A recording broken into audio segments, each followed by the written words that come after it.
Welcome to the Best Celebrity channel. Make sure to leave a like and subscribe to the channel for more amazing content from us. Before we start, I want you to hit that red subscribe button so that you never miss out on any of our videos. Hey guys, what's up and welcome back to Celeb Fame Time. Here are the Office 10 low-key villains on the show. Number 10, Charles. Charles Miner was introduced in Season 5 as someone from corporate who came to oversee the Scranton branch. Immediately, him and Michael Scott don't see eye to eye, making Charles a bit of an antagonist. In many ways, it's hard to see Charles as the bad guy. He's professional who looked at how Michael ran his branch and decided it was unacceptable. It's pretty understandable, however, Charles also doesn't clearly know how to work with people and turn the office into a pretty unhappy place. I'm sorry to do that to you. Number 9, Todd Packer. Todd Packer is a bit of a more obvious villain as he seems to only exist on the show to be an obnoxious jerk. Though Michael seems to get a kick out of him, Todd is a rude and vulgar man who everyone else despises. Given how unpleasant Todd is, it could be easy to dismiss him as a nuisance rather than an actual villain. However, when Todd tries to turn Michael against Holly, even Michael begins to realize what a bad guy he is. You mean where my desk is? Yes, your corner. Number 8, Jan. In the early days of the series, Michael sort of looked at Jan as a bit of a villain, but just like Charles, she was simply a professional person who had to struggle through working with someone like Michael. Once Jan and Michael begin dating, she starts to show a darker side of her personality. She's controlling towards Michael, making the relationship unhealthy, and tries to get him to lie in her lawsuit of Dunder Mifflin, humiliating him in the process. You are absolutely right. Number 7, Nellie.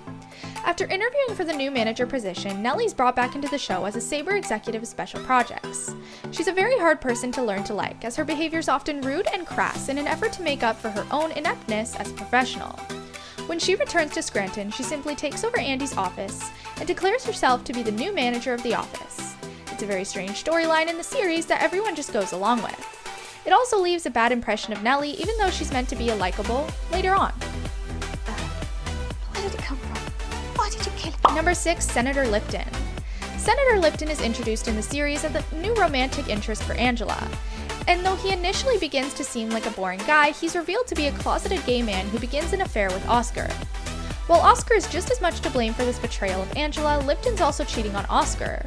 When the truth of his sexuality gets out, Lipton sees it as a political opportunity and completely casts both Angela and Oscar aside to make himself look better. Angela's husband wasn't hitting on me.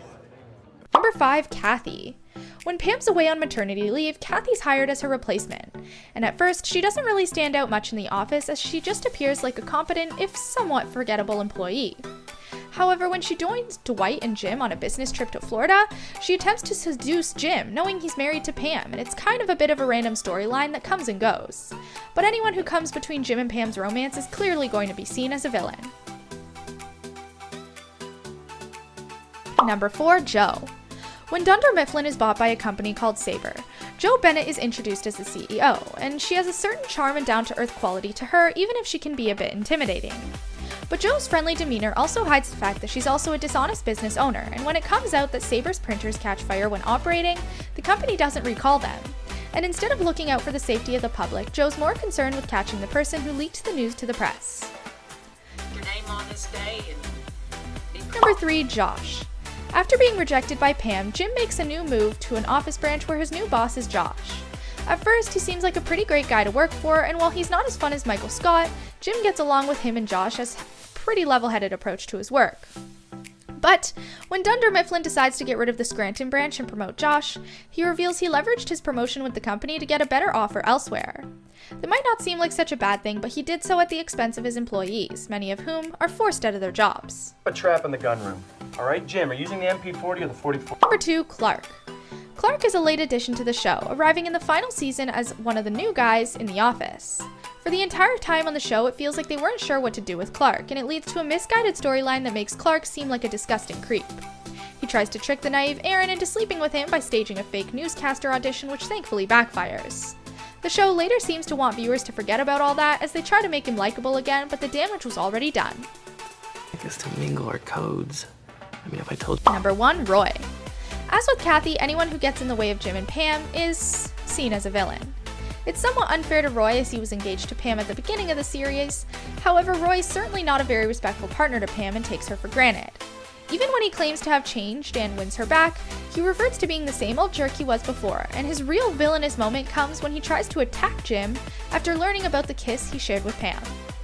But this brings us to the end of our video. I hope you enjoyed it. Hit like if you did, and don't forget to subscribe to our channel so you don't miss out on any of our videos in the future. Also, watch the 2 videos that are on your screen, because I'm sure you'll love them. And with that, I'll see you in the next video.